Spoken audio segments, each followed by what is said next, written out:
So what actually happens, when we're not here anymore? It's this massive question, isn't it? Humans have been puzzling over it for, well, forever. Absolutely. And it's not just us. Even thousands of years ago, there was this really bright young kid in India, Nachiketa, who was just completely fascinated by this whole mystery. Right, Nachiketa.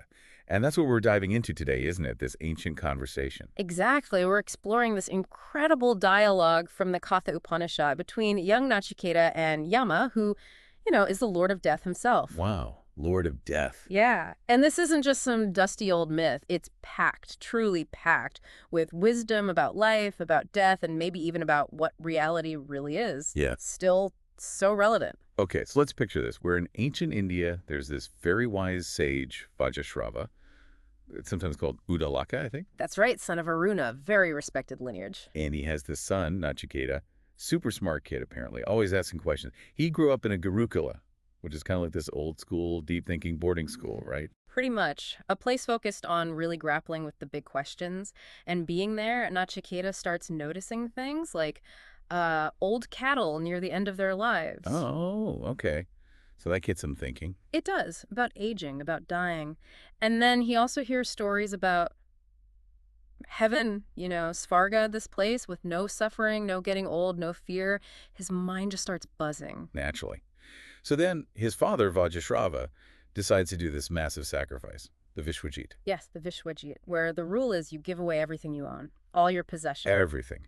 But Nachiketa notices something off. Right, he does. He sees his father giving away these really old, frail cows, the ones that can barely stand, let alone give milk, basically useless. Oh, no. Yeah, while keeping the good, healthy cows back, probably thinking, he needs to provide for Nachiketa's future, but still. That doesn't seem right for a ritual about giving everything. Exactly. It highlights this conflict, doesn't it? The appearance versus the reality. And Nachiketa, even as a boy, seems to get that. He senses the lack of integrity there. So what does he do? He's just a kid. He does something incredibly brave.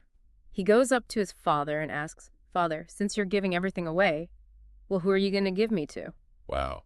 Bold move. And persistent, he keeps asking, until finally his father, probably embarrassed, definitely angry, the text mentions crowed, anger just snaps. Oh. He yells, "I give you to Yama, to the Lord of Death." Oh. Just like that, out of anger. Just like that, an impulsive, angry outburst. But it changes everything. So Nachiketa, does he run off crying? Not at all. He takes his father completely seriously. No hesitation. He decides, okay, I need to go find Yama. Seriously, he just goes. He just goes.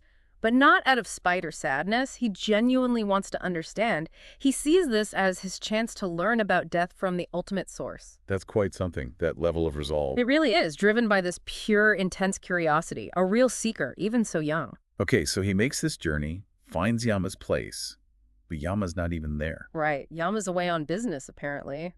Lord of Death duties, I guess. Huh. So what happens? Does Nachiketa just hang around? He does more than hang around. He waits, patiently, right there at Yama's door, for 3 whole days. 3 days. Without food or water. Without food or water, just waiting. That really shows you his commitment, doesn't it? His determination. Unbelievable. So Yama finally gets back. Yes, Yama returns, finds this young boy waiting, learns he's been there for 3 days, and he feels, pretty bad about the lack of hospitality. It's a big deal not to welcome a guest properly, especially a Brahmin boy. Ah, okay. Guest etiquette. Exactly. So to make up for this lapse, Yama apologizes and offers Nachiketa 3 boons, basically 3 wishes. 3 wishes from the Lord of Death. Okay, this is getting good. What does he ask for? Well, his choices are fascinating. They really show his character. For the first boon, he thinks about his dad. Oh, really? Not something for himself? Nope. He asks that his father's anger, that Crowd will vanish, that his sorrow over sending him away will be gone, and that his father will welcome him back affectionately when he returns. That's incredibly thoughtful, especially after being yelled at like that. It really is. Shows his maturity, his concern for his father's peace of mind, for restoring harmony, and Yama grants it immediately. Okay, 1 boon down. What's the second? The second boon goes back to his earlier curiosity. He asks Yama to teach him about the sacred fire ritual, the one that leads to Svarga, to heaven. Ah, the place without suffering he'd heard about. Exactly. He wants the knowledge, the technique, to reach that state beyond old age and fear. It shows he's thinking beyond just fixing the immediate problem with his father. So he's seeking practical spiritual knowledge now. Precisely. And Yama, impressed by this, teaches him everything. The specific woods, how to arrange the fire, the right kind of bricks, the meaning behind it all. Wow, the full instructions. The complete masterclass. And this ritual actually becomes famous. It gets known as the Nachiketa sacrifice, named after him. No way. Yes. And Yama is so pleased, he actually gives him a bonus, like a fourth boon, saying this sacred fire will always be known as the Nachiketa fire, and anyone performing it properly gets to heaven. So Nachiketa's quest actually ended up helping potentially lots of other people too. It did. His sincere seeking created a pathway for others. Okay, so first boon, dad's okay. Second boon, knows the way to heaven. What could possibly be left? What's the third boon? The third boon. This is the big one. The ultimate question. Nachiketa asks, this doubt that exists about a man when he's gone. Some say he is, others say he is not. Taught by you, I want to understand this. So, what happens after death? Does consciousness continue, or is it just lights out? Exactly that. The fundamental mystery. Does something of us persist, or is physical death the absolute end? And Yama must know the answer, right? I mean, he's the Lord of Death. You'd think so. Yeah. But interestingly, Yama hesitates. He says, look, even the gods have argued about this. It's incredibly subtle, very hard to grasp. He actually tries to talk Nachiketa out of it. He tries to distract him. Oh, he offers him everything. Long life, sons, grandsons, cattle, elephants, gold, horses, huge estates, dominion over the whole earth, any pleasure imaginable. Basically, all the best worldly stuff. Anything but the answer to this question. Trying to tempt him with temporary pleasures, the Priya stuff. Exactly. Yama lays out the ultimate buffet of worldly enjoyment, the bog. He's testing Nachiketa's resolve, testing if he really wants deep truth or just, shiny objects. And Nachiketa. Does he cave? The kingdom sounds pretty good. Not for a second. He's completely unwavering. He basically tells Yama, keep your horses, keep your dancing girls, keep your long life. All these things are temporary. They wear out the senses. Even the longest life is short. These pleasures, this bog, never truly satisfy. Wow. He sees right through it. Totally. Yeah. He says no wealth can make a man truly happy. Who would want long life if they've met you, Yama? The only boon I want is the one I asked for. Tell me about the great hereafter. Incredible focus. He wants knowledge, not stuff. Absolutely. He wants the real prize. And seeing this steadfastness, this clear rejection of fleeting pleasure for timeless truth, Yama realizes Nachiketa is a worthy student. So Yama finally agrees to teach him. Yes. But first he explains why this choice is so important. He introduces these two paths available to everyone, Shreyas and Preyas. Shreyas and Preyas. Okay, what are they? Shreyas is the path of the good, the beneficial, the virtuous. It leads to long-term well-being, spiritual growth, the ultimate goal. But its rewards might not be obvious right away. It requires discernment, maybe some effort. Okay, like choosing to study instead of partying, maybe? Yeah. Long-term gain. Exactly like that. And then there's Priya's, the path of the pleasant, the immediately gratifying. What feels good now, sense pleasures, easy options, quick fixes. The easy way out, the instant gratification. Yeah. Scrolling social media instead of, I don't know, meditating. Perfect example. Priya's is alluring. It's right there, Yeah. tempting you. Shreya's often looks less appealing in the moment. Yama says the wise person understands the difference. They choose Shreya's, the good, knowing it leads to the true goal. How do they tell the difference? Like a swan separating milk from water, Yama says. Through discrimination, through wisdom, they see beyond the immediate appeal of Preyas. But the foolish person, blinded by desire for pleasure, They choose Preyas. they grab onto Preyas, they get caught up in chasing worldly possessions and fleeting enjoyments. Yama compares them to the blind leading the blind, stuck in cycles of birth, death, and suffering, never grasping the deeper reality. That's a pretty stark choice. The good path or the pleasurable path. It is. And Yama makes it clear that choosing Shreyas, like Nachiketa did, by refusing the worldly boons, is essential for understanding the ultimate truth he's about to reveal. Okay, so Nachiketa has proven he's ready. What is this ultimate truth about what happens after death? What's the nature of reality and the self?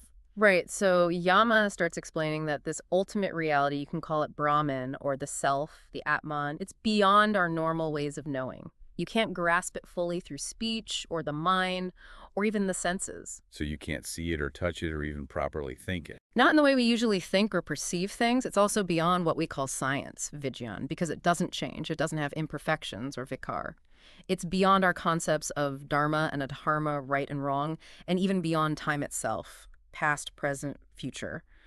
The three call. Whoa, okay, that's hard to wrap your head around. If it's beyond all that, how can we even talk about it or approach it? That's where Om comes in. Yama introduces Om as the symbol, the support, the alamban for this ultimate reality. He says, meditating on Om, contemplating it, is the way to realize Brahman. Om, that sound, that symbol. Yes, and he explains that this essence, this Om within us, the true self, it never dies.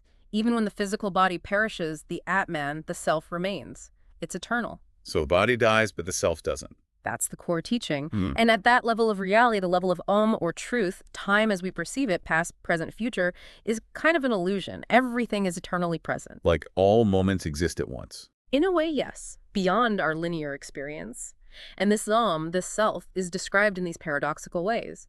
It's sukshma, subtler than the subtlest particle. Tinier than tiny. Right, but also simultaneously vast, larger than the largest thing imaginable, filling the entire universe and beyond.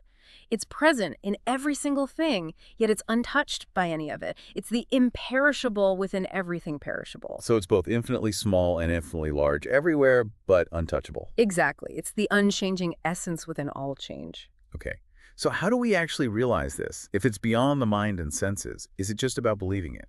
Not just belief. Yama stresses that the Atman can't be grasped simply by listening to Talks Pravachan or reading scriptures, Veda path, or intellectual study alone. It reveals itself. Reveals itself. How? It reveals itself to the one whom it chooses, but that implies a certain readiness, a certain state in the seeker. It requires turning inward.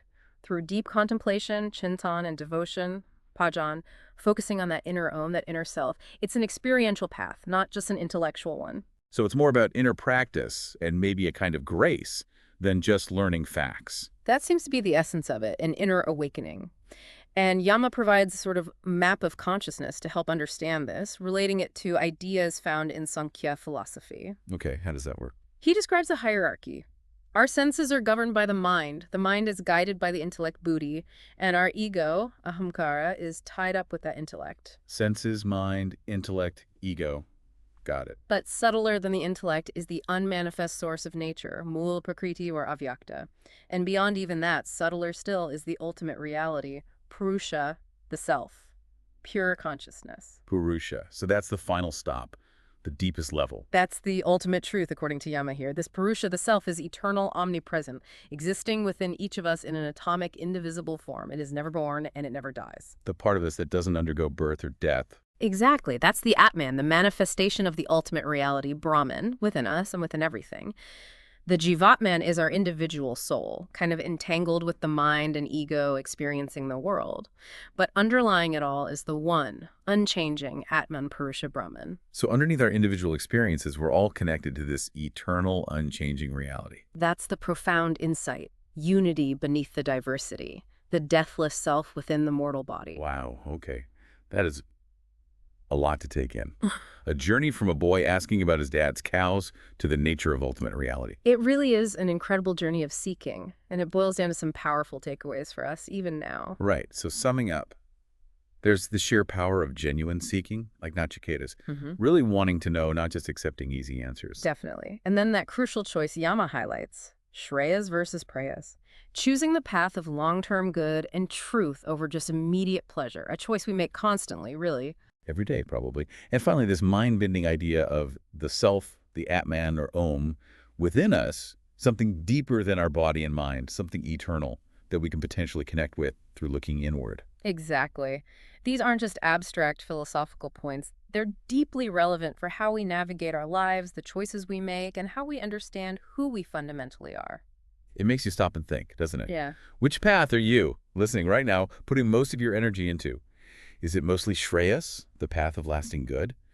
Or are you finding yourself drawn more often to Preyas, the immediate fix? It's a valuable question to ask ourselves, honestly. And maybe, just maybe, is there space to explore that inner connection, that quiet spark, that inner Om, through a bit more reflection, something to ponder? Definitely food for thought. Absolutely. Well, if you found this dive into ancient wisdom fascinating and want more, make sure you follow us for our next deep dive.